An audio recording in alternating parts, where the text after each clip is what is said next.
Assalamualaikum warahmatullahi wabarakatuh, sahabatku para petani sawit, apa kabar? Semoga kalian selalu dalam keadaan sehat walafiat dan selalu dalam lindungan Tuhan yang Maha Kuasa tentunya, amin. Teman-teman, pada video kali ini saya akan sharing menjawab sebuah pertanyaan dari teman kita yang mengatakan, tolong bang urutan rotasi pemupukannya usia 0 sampai 2 tahun. Nah, nanti akan saya sharingkan, namun ini bukan sesuai tabel atau rekomendasi dari perusahaan atau balai benih dan lainnya. Ini yang ingin saya sampaikan adalah rotasi pemupukan yang saya lakukan secara pribadi, teman-teman. Dan alhamdulillah yang saya dapatkan, kebun saya berkembang secara baik. Ini BL1 dan semuanya tumbuh sempurna menurut saya, dan menghijau membuat saya itu semakin sering atau semakin senang untuk sering-sering datang ke kebun. Dan ini kita buka dengan sawit yang terkena penyakit pelepah melingkar-lingkar atau kuncup busuk ya, atau pucuk busuk. Ini biasanya terjadi ketika musim hujan yang terlalu tinggi, itu mudah terserang teman-teman, baik itu sawit apapun, biasanya seperti itu. Namun ini hanya ada satu batang. Dari pengalaman saya, ketika saya menggunakan benih abal-abal, itu banyak sekali yang terkena penyakit seperti ini. Nah, ini BL1 hanya ada satu batang ini, dan alhamdulillah sudah pulih kembali. Kemarin saya terapi, mungkin intermezzo saja teman-teman, entah memang itu akibat dari terapi saya atau tidak. Yang pasti kemarin saya kasih fungisida dengan pestisida, saya campur, saya semprotkan di sana 3 hari sekali saya aplikasikan, dan alhamdulillah itu pucuk yang baru sepertinya tidak terulang. Dan ini kemarin itu buktinya, saya potong 1-2 pelepah ya, dan yang ini masih melingkar dan masih ada serat-serat yang kering, daun-daun yang kering akibat pembusukan pucuknya kemarin. Dan alhamdulillah ini sudah kembali normal. Dan tentunya ketika ada panas yang lumayan ya terik, itu nanti akan tumbuh normal. Tidak tahu nanti kalau ada hujan yang cukup deras lagi apakah kembali seperti itu. Kalau menurut saya itu akibat dari hewan yang membawa jamur, dan tentunya dia akan bersarang di kuncupnya situ dan menyerang dari daya tahan tubuhnya. Nah, itu intermezzo saja teman-teman, intermezzonya terlalu lama ya. Jadi yang ingin saya sampaikan adalah urutan rotasi pemupukan 0 sampai 2 tahun. Jadi teman-teman, saya menggunakan pupuk tunggal. Mengapa? Karena memang mudah pengaplikasiannya, kemudian efisiensi biaya itu saya dapatkan di sana karena pupuk tunggal itu lumayan lebih murah harganya ketimbang pupuk majemuk. Dan kalau kita ingin menggunakan pupuk tunggal juga, biasanya keuntungannya adalah kita mendapatkan dosis yang lebih besar. Dosisnya lebih besar ketimbang dengan kita menggunakan pupuk majemuk, karena majemuk itu kan sudah tahu kita isinya berapa. Misalkan NPK 16 berarti hanya 16%, N 16P dan 16K.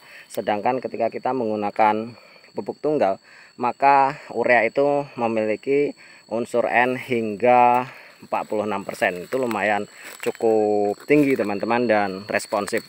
ZA juga sekitar 26%. Jadi masih melebihi dosis dari pupuk majemuk. Itu yang saya pikirkan untuk saya sendiri. Terserah teman-teman mau menggunakan pupuk majemuk atau pupuk tunggal. Jadi yang saya lakukan di sini adalah menggunakan pupuk tunggal dengan rotasi itu dolomit, RP, kemudian urea dan KCL. Meskipun masih kecil, saya tetap mengaplikasikan KCL teman-teman, karena memang fungsi KCL itu bukan hanya untuk buah, tapi bisa memperbanyak pelepah, terus mempertumbuhkan akar juga. Dan yang pasti dia itu khusus kalium itu adalah untuk menciptakan sel. Kalau dalam tubuh manusia itu ibaratkan dia itu protein teman-teman. Jadi memang sangat penting kalium walaupun masih dalam kondisi TBM. Nah, sudah tahu rotasinya bahwa saya menggunakan jenis pupuk 4 macam. Ada yang mengatakan odrum teman-teman. Yang pertama diawali dengan pupuk organik. Nah, pupuk organik ini ada organik sudah jadi dan ada organik alami. Seperti kalau saya sih kurang paham pupuk organik yang sudah jadi karena saya belum pernah mengaplikasikannya teman-teman. Walaupun saya tidak pakai odrum, namun sawit saya ini sudah alhamdulillah luar biasa perkembangannya. Bisa teman-teman lihat sendiri, setiap hari saya review kebun saya dan teman-teman bisa melihat perkembangannya seperti itu. Dan saya tidak menggunakan odrum atau menggunakan organik. Ada sih di kebun saya yang memang sudah berbuah, itu saya gunakan pupuk organik alami yaitu kohe kambing teman-teman, karena memang paman saya itu punya kambing, daripada daripada teleknya itu dibuang, ya lebih baik dikasihkan sama saya gitu. Saya belilah setiap ada 1 karung antar ke kebun seperti itu.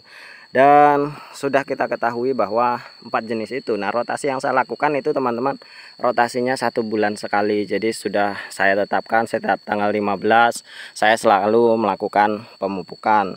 Jadi gonta-ganti teman-teman. Bulan pertama saya gunakan dolomit, bulan kedua saya gunakan RP. Mengapa saya RP tidak TSP? Karena RP harganya lebih murah, dan TSP kelapa sawit ini kebutuhan fosfatnya lumayan cukup kecil. Meskipun memang fungsinya sangat vital teman-teman, tanpa ada fosfat maka seluruh nutrisi itu tidak bisa ditransfer ke seluruh anggota batang dari kelapa sawit.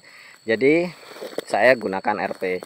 Kemudian yang selanjutnya saya gunakan urea teman-teman.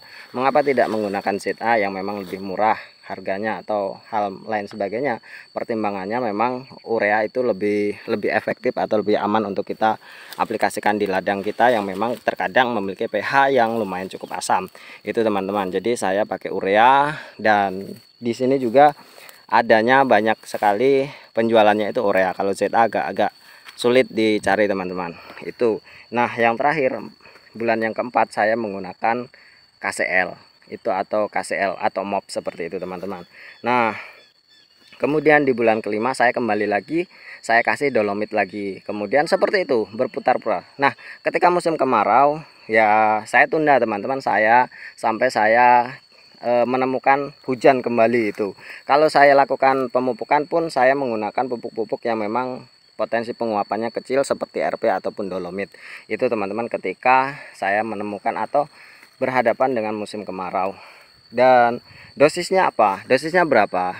Untuk di lubang tanam teman-teman, yang pertama kali saya lakukan bulan pertama itu adalah sebelum penanaman kita berikan RP dengan dolomit di lubang tanam dengan dosis 1 kg dolomit dan setengah kilogram RP. Kalau bisa lubangnya dibuat lumayan cukup besar teman-teman, 60 kali 60 lah minimal itu, supaya memang pertumbuhan akar dapat tumbuh dan berkembang lebih cepat itu teman-teman. Kemudian setelah itu 1 bulan setelah tanam saya kasih urea teman-teman. Langsung bulan pertama itu urea dulu, karena fosfat sudah ada di dalam lubang tanam. Jadi saya langsung berikan urea itu 2 ons atau 1 ons pertama ya. Bulan pertama itu tergantung bibitnya apakah sudah berkembang secara baik atau belum. Jadi sekitar 1 ons hingga 2 ons per batang teman-teman. Jadi terus saya kasih, kemudian bulan ketiga itu KCL, terus kembali lagi ke dolomit lagi teman-teman, balik lagi ke dolomit, kemudian RP lagi, kemudian urea, dan kemudian KCL. Seperti itulah terus berlanjut. Dan dengan dosis yang pertama itu urea 1 ons, kemudian KCL juga 1 ons, kemudian RP nya itu cukup 300 gram saja, atau 3 ons atau 1 ons atau 2 ons lah, tidak banyak-banyak. Untuk tanaman 0 sampai 6 bulan itu tidak terlalu banyak dosisnya teman-teman, 1 hingga 3 ons itu sampai umur 6 bulan. Kemudian KCL juga sama 1 ons. Nah, setelah 6 bulan saya naikkan menjadi 3 ons teman-teman, menjadi 3 ons per sekali tabur. Urea 3 ons, KCL 3 ons seperti itu. Dolomit ya setengah kilogram karena harganya lumayan cukup murah. RP juga terkadang setengah kilogram, kadang 3 ons ya, sesuai dengan kemampuan saya lah teman-teman. Jadi saya tidak mematok harus segini. Nah, buktinya seperti ini. Nah, setelah 1 tahun ke atas baru saya naikkan lagi dosisnya menjadi setengah kilogram per pupuk teman-teman. Jadi KCL itu setengah kilogram, urea setengah kilogram, kemudian dolomit itu hampir 1 kilogram atau setengah kilogram. Kemudian RP juga kemarin saya taburkan hampir setengah kilogram per batang. Jadi teman-teman, yang ingin saya sampaikan bahwa saya melakukan pemupukan meskipun tidak sesuai dengan dosis, jurnal atau apapun, tapi sawit saya bisa tumbuh subur. Yang penting intinya adalah kita melakukan perawatan atau pemupukan itu rutin teman-teman, rutin, walaupun sedikit-sedikit, yang penting rutin. Nah, ketika sawit kita sudah tumbuh subur seperti ini teman-teman, tentu hati kita sangat-sangat bahagia dan kita pun merasa puas. Tentu kita akan bermimpi bahwa kita akan bisa sejahtera dengan sawit yang kita rawat sepenuh hati kita dan dengan penuh kasih cinta. Itu teman-teman, mungkin hanya ini sharing hari ini, semoga bermanfaat. Terima kasih atas perhatiannya teman-teman. Wassalamualaikum warahmatullahi wabarakatuh.